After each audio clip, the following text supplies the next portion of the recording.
Hello दोस्तों, कैसे हैं आप सभी। आप सभी का ही हार्दिक स्वागत और हार्दिक अभिनंदन करती हूँ मैं प्रीति मंडियाल, इंडिया के सबसे पहले pocket friendly education channel and app pocket पढ़ाई पर। सो दोस्तों, आज हम आगे बढ़ेंगे और आज हमने जो अपनी लिटरेरी थ्योरी लेनी है दैट इज़ फ्यूचरिज्म। तो सभी अपनी सीट की पेटियाँ बांध लें और शुरू करने से पहले बस यही कहना है कि हंसते हंसते कट जाएंगे आज भी पढ़ाई के रास्ते। सो दोस्तों, फ्यूचरिज्म में आने से पहले, इसके फीचर्स लेने से पहले ध्यान से देखिए एक बहुत ही प्यारा सा फोटो इस थ्योरी को एलेबोरेट करने के लिए, एक्सप्लेन करने के लिए शो किया गया है। यहाँ पर एक पर्सन है जो शो किया गया है कि ऐसे विंग फैलाए, ऐसे अपनी बाजू खोले वो जा रहा है सुपरमैन वाला पोज, जैसे उड़ रहे हैं, है ना। आज हम टेलीफोन पे बात कर पाते हैं और ये कभी किसी ने सोचा नहीं होगा कि कोई इतने दूर बैठा है हम फ़ोन पे बात कर पाएगा। वैसे ही क्या पता आने वाले टाइम पे इंसान उड़ना शुरू कर दे, सिर्फ उसके अंदर एक थॉट आए कि मैं यहाँ पर अपीयर हो जाऊँ और मैं वहाँ पे अपीयर हो जाऊँ। क्योंकि मैं कई बार खुद पर्सनली सोचती हूँ कि जब मुझे ट्रैवलिंग करनी पड़ती है कि भगवान ट्रैवलिंग ना करनी पड़े जहाँ पे पहुँचना एकदम से पहुँच जाए। तो वो सारी चीज़ें जो कहीं ना कहीं हम अपने फ्यूचर में चाहते हैं, हम अपने फ्यूचर में इमेजिन करते हैं कि अच्छा ये भी पॉसिबल होगा, कुछ वैसा ही एक चीज़ जो है इस थ्योरी से जुड़ी हुई है। आइए अब इसको देखना शुरू करते हैं कि इसके क्या क्या फीचर हैं। सबसे पहले दोस्तों, फ्यूचरिज्म की खास बात क्या है। इट इज़ अ रिवोल्यूशन, ये एक प्रकार की रिवोल्यूशन है। रिवोल्यूशन बोले तो क्रांति, ठीक है। हम क्रांति की बात करते हैं कि कुछ नया लेकर आएंगे, जो ऑलरेडी चल रहा है उसे हम ख़त्म कर देंगे। तो फ्यूचरिज्म एक प्रकार की रिवोल्यूशन है, एक प्रकार की क्रांति है। ये बेसिकली दो चीज़ों पे बिलीव करता है। एक बिलीफ इसका है पास्ट इज़ डेड, और एक बिलीफ इसका है साइंटिफिक प्रोग्रेस में, ठीक है। तो पहला बिलीफ, पहला विश्वास इसका क्या है कि जो पास्ट है वो डेड है, जो पास्ट है वो मर चुका है, जो भी पीछे हुआ वो सब खत्म है, हमारा उससे कुछ भी लेना देना नहीं है। और दूसरा ये बिलीव करता है साइंटिफिक प्रोग्रेस में कि हमें साइंटिफिक वे से, वैज्ञानिक वे से प्रोग्रेस करते रहना चाहिए, तरक्की करते रहना चाहिए, ठीक है। सो फ्यूचरिज्म में एक काइंड ऑफ रिवोल्यूशन है, क्रांति है, जो दो स्टेटमेंट पे बिलीव करती है। पहला, एक तो पास्ट पूरा डेड है, पास्ट पूरा ख़त्म हो चुका है, और दूसरा हमें साइंटिफिक प्रोग्रेस पे बिलीव करना है, जो वैज्ञानिक लेवल पे जो प्रोग्रेस है, तरक्की है, उस पर बिलीव करना है। हमें साइंटिफिक वे से ग्रो करना है, हमें अपनी टेक्नोलॉजी बढ़ानी है ताकि हम सर्वाइव कर सकें।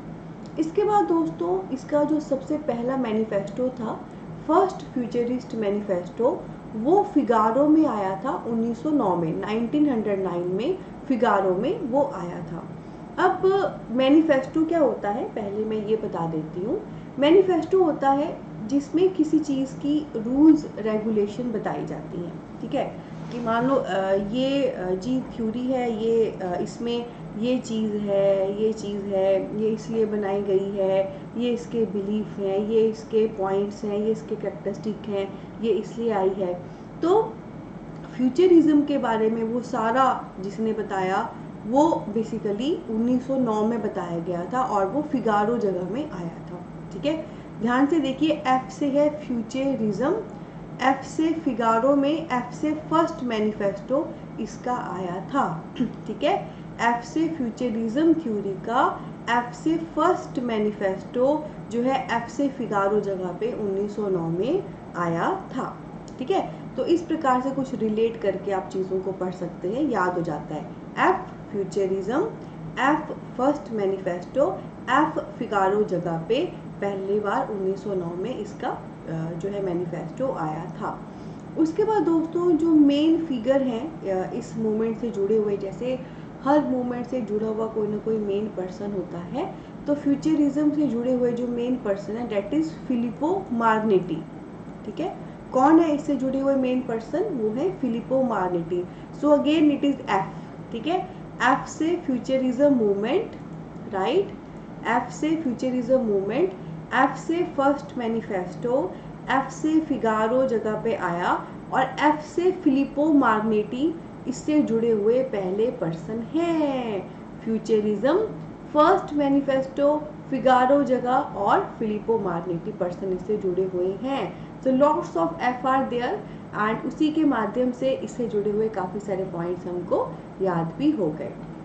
ठीक है, तो इस स्लाइड में हमने क्या क्या देखा, एक तो पास्ट मर चुका है, साइंटिफिक प्रोग्रेस पे बिलीव करो, ये दोनों फ्यूचरिज्म मूवमेंट कहते हैं। जो पहला मैनिफेस्टो फ्यूचरिज्म का था वो फिगारो जगह पे 1909 में आया था, और जो मेन पर्सन इससे जुड़े हुए हैं वो है फिलिपो मार्गनेटी।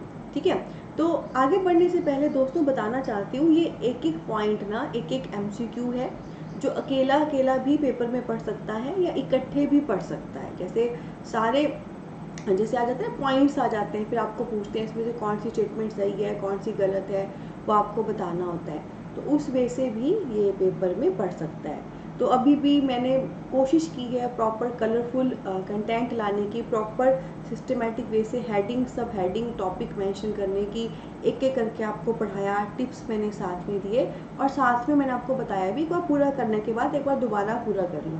तो मेहनत तो लगती है, पर इस मेहनत से जितनी बार बार आप अच्छे से करते जाते हो ना, आपके दिमाग में बैठता जाता है। So this is a tip जो आपने साथ साथ में अपनी पढ़ाई पे नॉर्मल भी फॉलो करना है।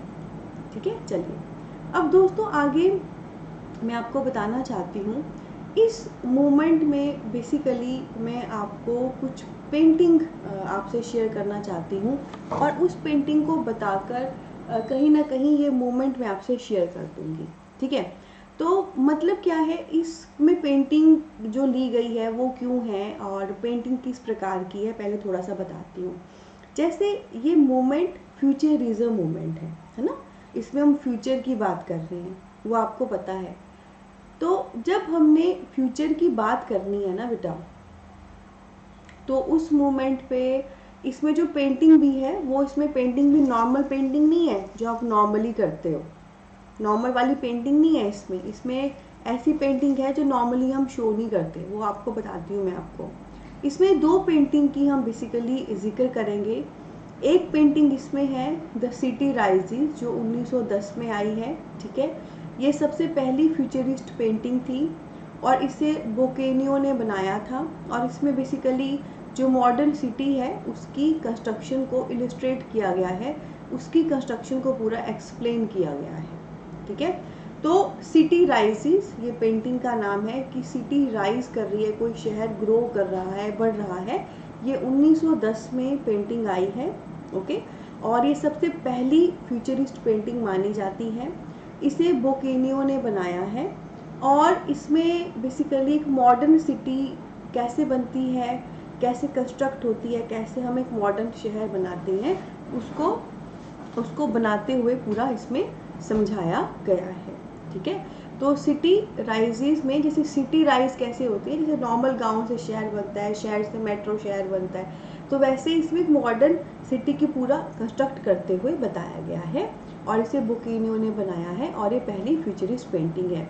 तो ये फ्यूचरिस्ट पेंटिंग क्यों है, क्योंकि ऑब्वियसली इसमें एक मॉडर्न सिटी की बात की गई है, मॉडर्निटी की बात की गई है, मतलब कुछ हट के जो आने वाला है उसकी बात की गई है। तो वो तो हम कहीं ना कहीं अपने फ्यूचर में ही देख सकते हैं, देख पाते हैं, तो इसलिए ये एक फ्यूचरिस्ट पेंटिंग है।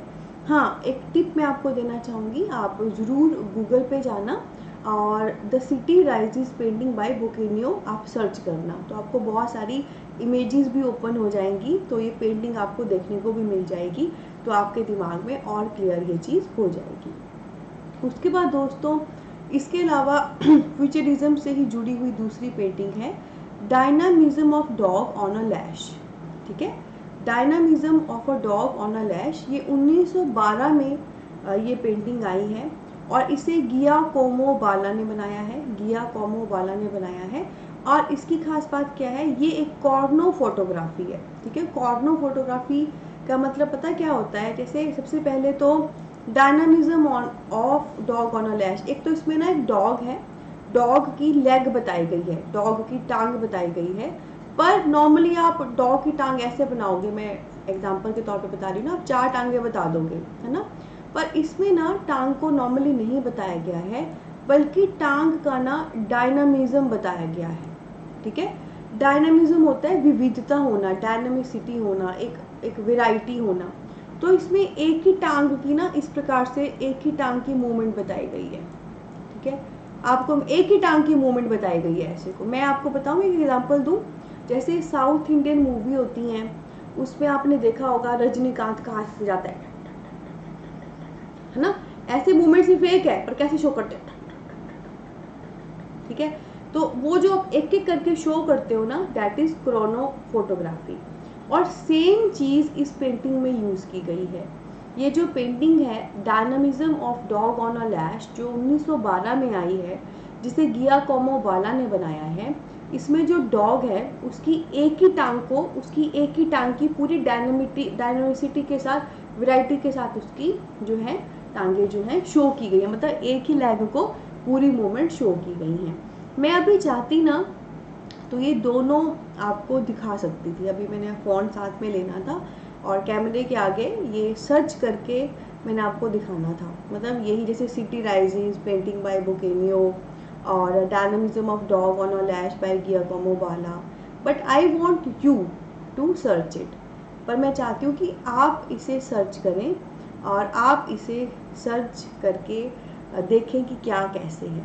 ठीक है, और आपको पता है ये सेकंड टिप है आज के लिए, एनटीए का जो लेवल है वो बहुत हाई रहता है और उससे ऊपर सब्जेक्ट का कुछ नॉलेज है नहीं। तो बहुत अच्छा होता है कि जब कभी आपके सामने कोई भी चीज़ आए आप उसे डीप पढ़ें, मतलब कोई भी प्रश्न अधूरा नहीं रहना चाहिए। ठीक है, पर हाँ ऐसा भी नहीं है बड़ा डिटेल में ही चले गए कि एक ही टॉपिक को एक साल लगा दिया, वो भी नहीं बात बनती है। जब पढ़ाई करनी है तो एनटीए लेवल को टच करते हुए डीप भी जाना है, पर कितना डीप जाना है वो भी आपको पता होना चाहिए। सो ये दोनों पेंटिंग आपने एक बार सर्च कर लेनी है, गूगल पे देख लेना है, आपको और इंटरेस्ट क्रिएट हो जाएगा। क्रोनो फोटोग्राफी मैंने आपको बता दिया, जैसे नॉर्मली हम 4 टांगे शो करते हैं, पर इसमें एक ही टांग को इतनी बार शो किया गया है। ठीक है, वो रजनीकांत वाला हाथ की मूवमेंट और इसमें टांग की मूवमेंट, तो it is called Chrono photography. इसके अलावा दोस्तों इसमें नेक्स्ट क्या है, इन पेंटिंग को बनाने के लिए कैनवास में ऑयल का यूज़ किया गया है, यानी कि जब इन पेंटिंग को बनाया गया है सो ऑयल पेंटिंग है ये। नॉर्मल जैसे पेंट भी बहुत प्रकार के होते हैं, वाटरी पेंट कलर होते हैं, ये ऑयली पेंट कलर है। और अभी न्यूयॉर्क की बुफेलो जगह की नॉक्स आर्ट गैलरी के एल्ब्राइट में इन दोनों ही पेंटिंग को रखा गया है। कहाँ पे रखा गया है, again I want to repeat, New York जगह की, ठीक है, बुफेलो जगह की नॉक्स आर्ट गैलरी के ऑलब्राइट में रखा गया है। न्यूयॉर्क में बुफेलो है, बुफेलो में नॉक्स आर्ट गैलरी है, वहाँ पे ऑलब्राइट जगह पे इसको रखा गया है। ठीक है, तो यहाँ पर हमने फ्यूचरिज्म में दो पेंटिंग देखी। सिटी राइजेस 1910 में आई, पहली फ्यूचरिस्ट पेंटिंग है, बोकेनियो ने बनाई है, और इसमें मॉडर्न सिटी की कंस्ट्रक्शन बताई गई है। जो मॉडर्निटी की हम बात करते हैं, फ्यूचर की बात करते हैं, फ्यूचरिज्म पेंटिंग ये है। फिर दूसरी है dynamism of dog on a leash, जो 1912 में आई है, जिसे गियाकोमो वाला ने बनाया है, जो बेसिकली एक क्रोनो फोटोग्राफी है, क्योंकि इसमें एक ही टांग की पूरी मूवमेंट को शो किया गया, पूरी उसकी जो विविधता है, डायनामिसिटी है, उसको शो करके बताया गया है। और ये क्रोनो फोटोग्राफी भी नॉर्मली पेंटिंग में नहीं ये यूज़ होता है, ये मतलब आने वाली चीज़ों के साथ जो एक एक्सप्लोर हुआ है हमारा पेंटिंग का जॉनर, उससे ये संबंधित है। उसके बाद ये दोनों ही पेंटिंग कैसी हैं, कैनवास में ऑयल करके मतलब ऑयल पेंट करके बनाई गई हैं, और अभी ये न्यूयॉर्क की बुफेलो की नॉक्स आर्ट गैलरी की इन ऑलब्राइट में है। तो देखा, एक बार हमने पहले टुकड़ों टुकड़ों में हर चीज़ को किया, फिर हमने एक बार ओवरऑल किया, तो ऐसे ही आपने पढ़ना है। उसके बाद दोस्तों आगे मैं आपको यहाँ पर ख़ास चीज़ जो बताना चाहती हूँ कि जैसे इसमें हम फ्यूचरिज्म की बात करते हैं, फ्यूचर की बात करते हैं, मॉडर्न सिटी की बात करते हैं, है ना, पर कुछ बहुत ही दिल को छूने वाली बातें, स्टेटमेंट इसमें दी गई हैं। इसमें सबसे पहला पॉइंट क्या है फ्यूचरिज्म से संबंधित, found inspiration from new mechanical world full of dynamism and energy, कि फ्यूचरिज्म में कहीं ना कहीं हम जो इंस्पायरेशन लेते हैं पेंटिंग बनाने की या आर्ट की कोई भी कला करने की, वो हमें जो हमारा नया मैकेनिकल वर्ल्ड है वहाँ से लेते हैं, जिसमें बहुत सारा डायनामिसिटी है एंड बहुत सारी एनर्जी है ना। तो आपने देखा ही होगा ना, आजकल बड़ी फास्ट है लाइफ, फुल ऑफ एनर्जी है, बड़ी चकाचौंध है। तो फ्यूचरिज्म की इंस्पायरेशन इसी से ली गई है, जो आज की ये मॉडर्न दुनिया है, मैकेनिकल दुनिया है, जहाँ पे इतनी वैरायटी है, इतनी डायनामिसिटी है और इतनी एनर्जी है, वहाँ से ली गई है। पर कुछ चीज़ें कही हैं इसने जो दिल को छूने वाली हैं। No cathedral but grand hotel, grand roads and slums. Cathedral हो गया जैसे आपका गांव गूं का एरिया होता है, तो जैसे अब हर चीज़ नई हो रही है, मॉडर्न हो रहा है, तो आपको कैथेड्रल नहीं मिलेंगे, अब गांव नहीं मिलेंगे, आपको बड़े बड़े ग्रैंड होटल मिलेंगे, ग्रैंड रोड मिलेंगे, पर बदसूरती क्या है, आपको स्लम भी मिलेंगे, है ना। अगर एक तरफ आपको कुछ बहुत ही ग्रैंड मिलने वाला है, बहुत बड़े बड़े होटल, बहुत अच्छे अच्छे रोड, उसी तरफ दूसरी तरफ आपको कुछ बहुत बुरा भी मिलने वाला है, स्लम, जहाँ पे झुग्गी झोपड़ियों में रह रहे हैं। एंड इवन एशिया का सबसे बिगेस्ट स्लम जहाँ तक मुझे पता है महाराष्ट्र के बॉम्बे में है, एक बार आप सर्च करिएगा। तो एक तरफ सब कुछ है और एक तरफ कुछ भी नहीं है। उसके बाद कंप्लीट ब्रेक फ्रॉम ट्रेडिशन। ये जितना हम मॉडर्निटी की तरफ जा रहे हैं, उतना कहीं ना कहीं हमारे जो ट्रेडिशन है, हमारे जो रिचुअल्स हैं, उनसे हमारा पूरा ब्रेक हो गया है, उनसे हमारा पूरा कट ऑफ हो गया है ना। तो एक वो चीज़ भी सही नहीं है, मतलब अपनी रूट्स हमने कहीं ना कहीं खो दी हैं, है ना। आज हम लाइब्रेरीज़ की बात नहीं करते, कोई किताबें पढ़ने में खास इंटरेस्टेड नहीं है, बशर्ते कोई एग्ज़ाम की तैयारी कर रहा हो। म्यूज़ियम भी बेटा सिर्फ हम शौक से घूमने जाते हैं, पर हमको कोई खास इंटरेस्ट नहीं है कि पहले क्या था। बल्कि आज क्या है, आज बात होती है स्पीड की, डेंजर की, रिवॉल्ट की और स्ट्रगल की। ठीक है, मतलब फास्ट लाइफ, खतरा, बदलाव, struggle, speed, danger, revolt, struggle. तो यू कैन सी कि कैसे एक इंसान की परिभाषाएं बदल गई हैं, एक इंसान का ज़िंदगी को देखने का नज़रिया बदल गया है। और ऑब्वियसली अगर उसका नज़रिया बदला है तो उसके तजुर्बे, उसके एक्सपीरियंस भी बदल जाएंगे। ठीक है, तो फ्यूचरिज्म की कहाँ से है इसकी इंस्पायरेशन? इसकी इंस्पायरेशन है जो नई हमारी मैकेनिकल दुनिया है, जिसमें बहुत सारी एनर्जी है, बहुत सारी वैरायटी है। अब हमें कैथेड्रल, गांव वगैरह का कुछ नहीं दिखेगा, बड़े बड़े होटल, रोड दिखेंगे। पर दुख की बात क्या है, जहाँ पे बड़े बड़े होटल और रोड है, वहीं पे स्लम्स भी दिखेंगे। और हमारा ट्रेडिशन से पूरा एक ब्रेक हो जाएगा। हमारे जो ट्रेडिशंस हैं उससे हमारा कहीं ना कहीं कुछ अब इतना खास लेना देना नहीं होगा, क्योंकि हम आगे बढ़ते जा रहे हैं, पीछे का सब हम छोड़ते जा रहे हैं। ठीक है, एंड साथ में इन्होंने क्या कहा कि अभी लाइब्रेरीज या म्यूजियम को लेकर इतना कोई इंटरेस्ट नहीं है या कुछ नहीं है, बल्कि सारी बात स्पीड, डेंजर, रिवॉल्ट और स्ट्रगल की हो रही है। तो इस स्लाइड के माध्यम से ना कहीं जो साइलेंट फीचर्स हैं या जो करैक्टरिस्टिक्स हैं फ्यूचरिज्म के, वो हमें पता लगे कि अच्छा क्या सोच है, किस प्रकार से क्या है। अब दोस्तों आगे मैं आपको इसमें बताना चाहती हूँ कि फ्यूचरिज्म में स्टाइल कैसा होता है। जब आप इस मूवमेंट के तहत कुछ भी आर्टिस्टिक चीज़ कर रहे हो, कुछ भी लिख रहे हो, कोई भी लिटरेचर, तो कैसा होगा। तो इसमें स्टाइल में सबसे पहले मैं आपको बताना चाहती हूँ फ्री वर्ड्स, यानी कि वर्ड्स से फ्री है। वर्ड्स होता है कोई चीज़ जब हम रिदम में लिखते हैं, जैसे आज नहीं है खाना खाना, मैं बनाऊंगी यही बहाना, मम्मी मारे जो मुझे ताना। ये जो ना ना ना है ना, डैट इज़ जो रिदम है, डैट इज़ वर्ड्स। तो फ्यूचरिज्म में ये इस प्रकार की रिदम की ज़रूरत नहीं होती है, it is free from words. इसमें वैसी रिदम नहीं होती है। फ्री एसोसिएशन, ये किसी भी प्रकार के एसोसिएशन या बंधन से भी मुक्त है। अब इस पॉइंट को समझने की कोशिश करिए कि फ्री एसोसिएशन का मतलब क्या हुआ। क्या होता है ना दोस्तों, एक बात जो रहती है कि जब कभी हम कोई चीज़ लिखते हैं तो हमें थोड़ा सा सोच समझ के चीज़ों को जोड़ के सिस्टमेटिक वे से उस हिसाब से आगे चलना पड़ता है ना। मानो मुझे कोई प्लॉट लिखना है, मुझे 2 फैमिलीज़ के बारे में बताना है, तो उन फैमिलीज़ में कब कब किस करैक्टर को आगे लाना है, उससे अगला पर्सन कैसे एसोसिएट होगा, उसको किस प्रकार से शो करना है। मतलब we have to go in a strategic way with the flow. मतलब ठीक है, आपके मन में जो आया आप लिखे, पर आपको बहुत सोच समझ के लिखना पड़ता है ताकि एक प्रॉपर सिस्टम से चीज़ें रहें, प्रॉपर एसोसिएटेड रहें चीज़ें। पर ना फ्यूचरिज्म में ऐसे किसी एसोसिएशन की, ऐसे किसी बंधन की ज़रूरत नहीं होती है।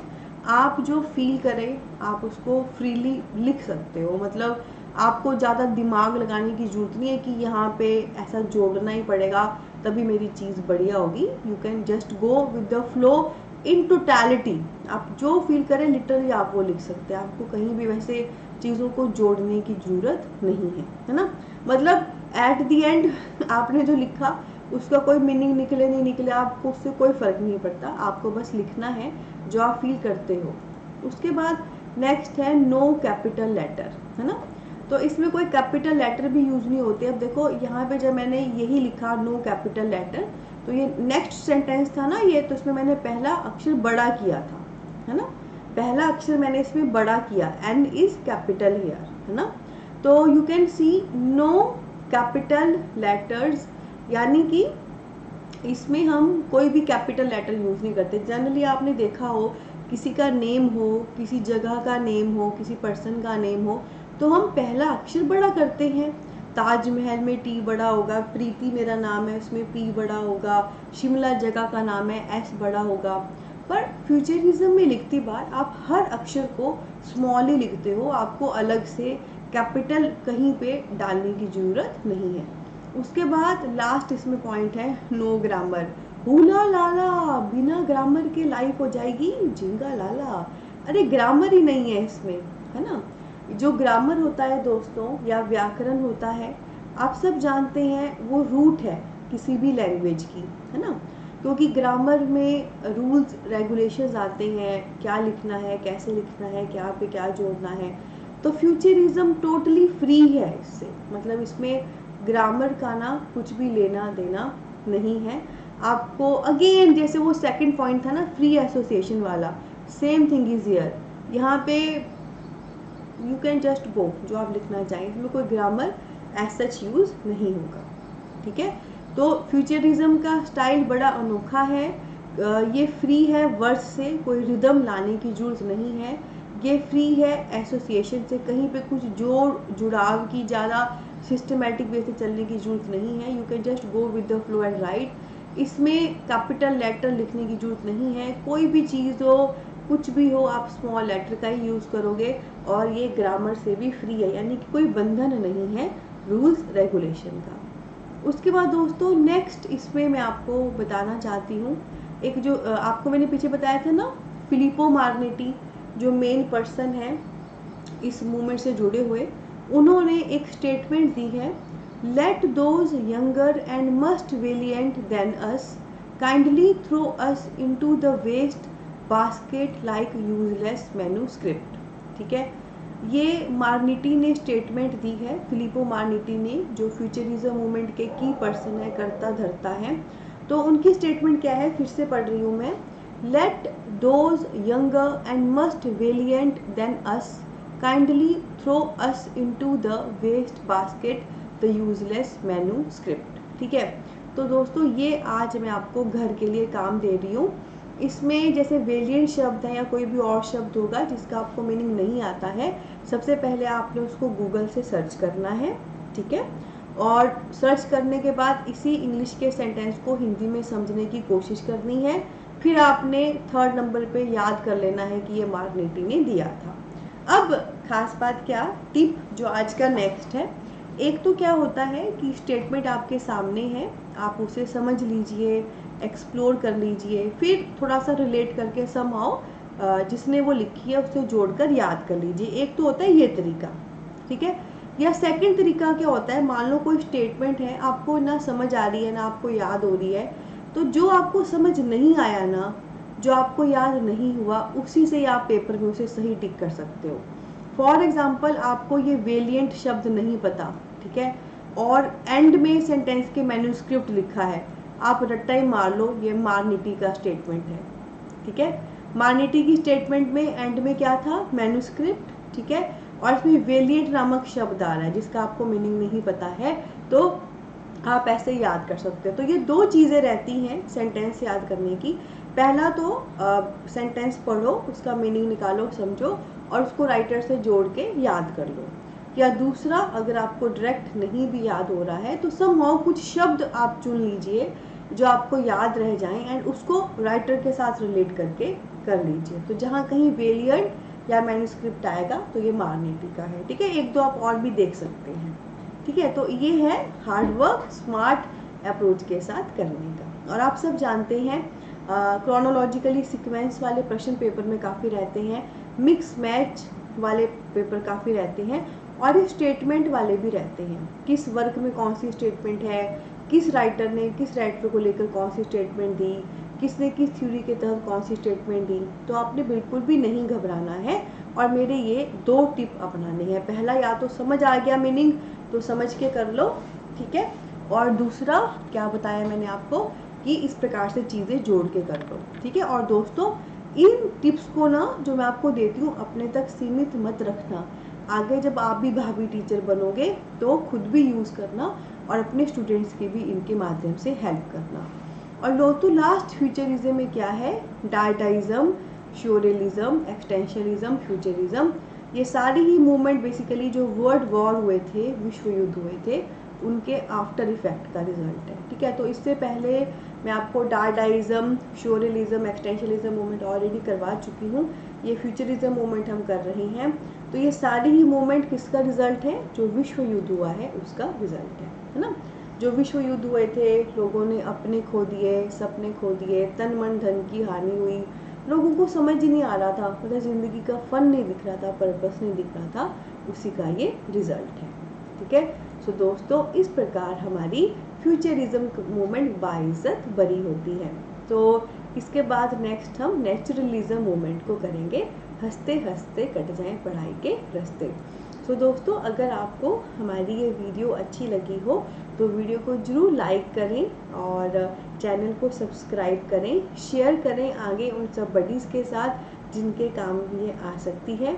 बहुत ही मेहनत के साथ, बहुत ही प्यार के साथ ये कंटेंट बनाया गया है, बहुत ही प्यारी इंस्पिरेशन के साथ टीचिंग टेक्निक्स लाते हुए ये पढ़ाया गया है। और अगर आप कंप्लीट एनटीए का करना चाहते हैं, इंग्लिश एनटीए का, तो आज ही इंडिया के सबसे पहले pocket friendly education app pocket पढ़ाई को डाउनलोड करिए। जो लिंक है वो नीचे वीडियो की डिस्क्रिप्शन में दिया गया है, जहाँ पर सिर्फ 2499, ठीक है, सिर्फ 2499 पर कंप्लीट इंग्लिश एनटीए पेपर 2 का कोर्स मौजूद है, ठीक है। और उसमें हर यूनिट को कवर कराया गया है, हर यूनिट में प्रॉपर सीक्वेंस में आपको लेक्चर मिलेंगे एंड साथ में स्टडी मटेरियल मिलेगा, PYQs, मॉक टेस्ट मिलेंगे। तो आम के आम गुठलियों के दाम। और हाँ, इस कोर्स की जो वैलिडिटी है वो 1 साल की है ना। आप में से बहुत सारे ऐसे बच्चे होते हैं जो बहुत समय के बाद जिन्होंने पढ़ाई करनी शुरू की है, या पढ़ाई के बीच में गैप पड़ गया है, या बच्चों वाले हैं, जॉब वाले हैं, तो आप सबके लिए बहुत ही पॉकेट फ्रेंडली ये है, क्योंकि हमारा नारा यही है डेमोक्रेटाइजिंग एजुकेशन इन इंडिया, ठीक है। तो आप इसका ज़रूर हिस्सा बनें और बाकी सबके साथ भी ज़रूर इसको बताएं। तो बहुत सारा प्यार, बहुत सारी ब्लेसिंग, टेक केयर। मिलते हैं जल्दी ही आने वाले ऑसम ब्लॉसम लेसन में। और हाँ, एक बात तो मैं बोलना भूल ही गई, बहुत भूल भुलक्कड़ हूँ मैं। बहुत प्यारा परिवार है हमारा फेसबुक, इंस्टा, टेलीग्राम पे। तो नीचे डिस्क्रिप्शन में उनके भी लिंक दिए गए हैं, वहाँ पे भी जाकर आप हमें ज्वाइन कर सकते हैं। बाय बाय, टेक केयर, सायोनारा, मिलते हैं जल्दी ही दोबारा।